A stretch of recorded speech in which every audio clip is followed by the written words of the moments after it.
Hey guys, it's Jenny Silver, and today I want to tell you my tips for how to look okay, not terrible, how to look better on your video calls. As a photographer and as a YouTuber, I want to share with you my tips for how to look your best while you are doing your video call.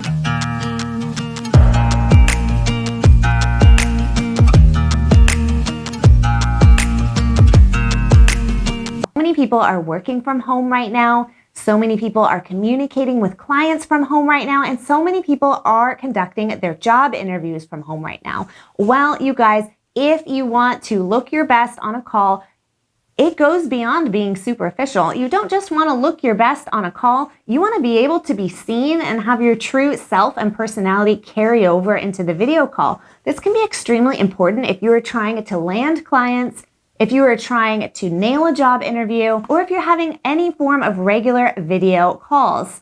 This goes beyond telling you what to do with your hair and makeup.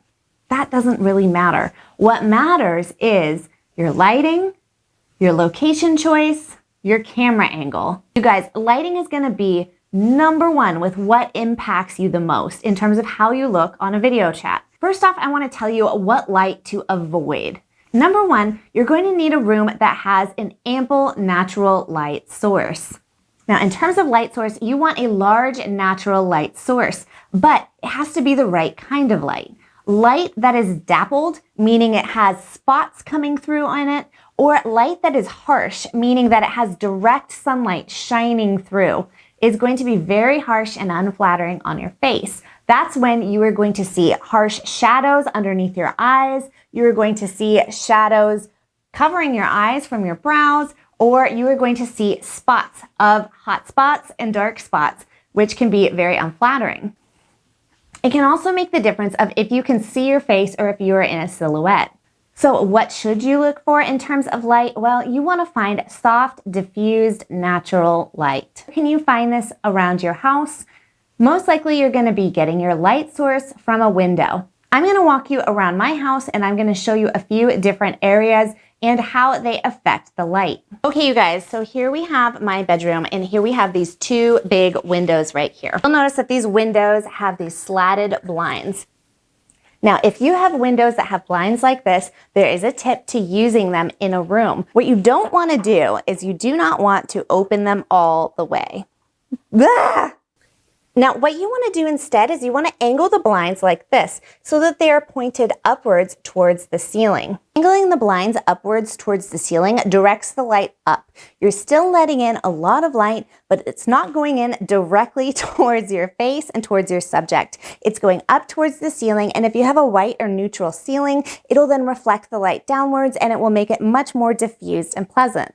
So what about curtains? If you have curtains, you want to make sure that they are neutral in color. If you have light shining through a red curtain or a blue curtain, it's going to color cast the light everywhere and it's going to make everything look that color. Like if you have neutral curtains, you want to close those curtains but keep the blinds open. That way you will be able to diffuse the light and to make it soft. Now the worst type of light is going to be any sort of unnatural fluorescent overhead light. It's also not going to bring light to the right parts of your face for the person you're chatting with to see you clearly. So if you have a large enough natural light source, you're most likely going to want to turn off your overhead unnatural lights. So if you have tungsten lights, LED lights, anything that is overhead, you will want to turn that off. So next I want to show you a little trick that you can do in order to check your light and make sure that you are in the best possible spot without having to drag out your entire computer and set things up. You're going to use your cell phone and you're going to go into camera mode and you're going to switch it to selfie mode. Then you can walk around your house, you can check the light, twist and turn and see next to the light source exactly which way is the best way to face. Okay, so over here is my one natural light source. It's diffused with curtains. Front of the light source, it's not very flattering. It's very bright in the background. I'm not getting ample light to my face. Now here's the light source and I'm standing next to it. If I turn with the light source to my right, you will notice that I have a lot of light to this side of my face because the window is coming from here and this side is very dark. This is very shadowy and uneven. But If I stand so that I am facing the diffused light, the curtains are closed, soft light is coming in directly to my face, then you can see that those shadows are minimized and it looks better.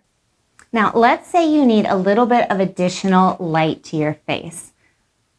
Maybe you don't have a room that has enough diffused light.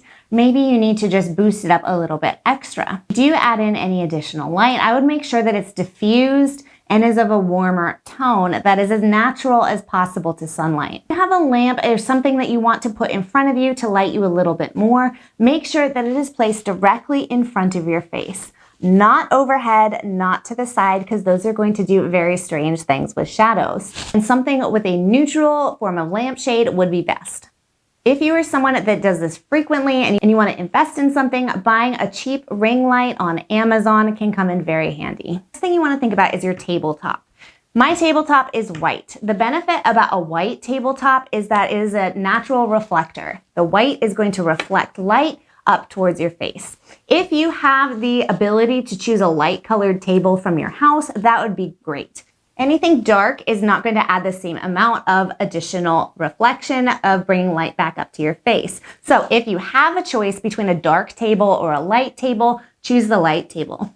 You want to avoid choosing something that is a color, a dark color, a bright color, because that is going to reflect that color pigment up into your face. Guys, let's talk about computer setup.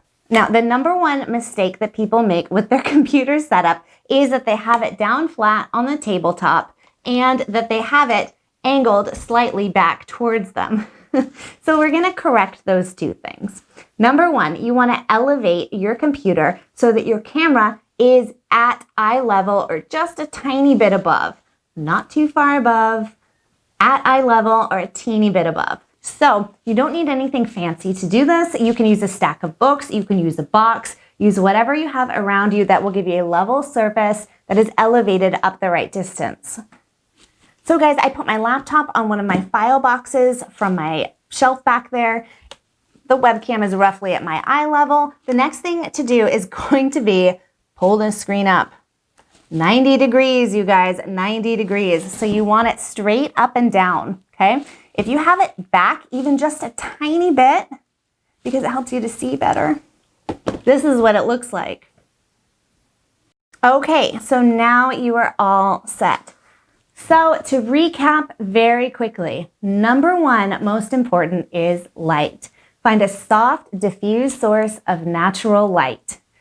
Number two, position yourself so that the light is coming in towards you either directly or slightly to the side, as long as it is diffused.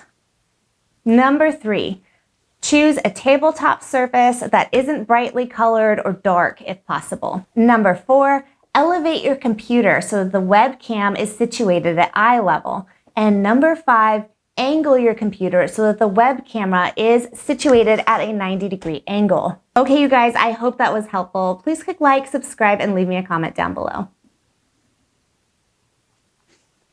Ooh! Tip number one, don't do this angle. Moved to, ooh. Some of these are gonna be pretty rough. So if you have tungsten bowls, so now that we have found the room, oh, just dropped my curtains. The curtain rod fell off because I pulled on it.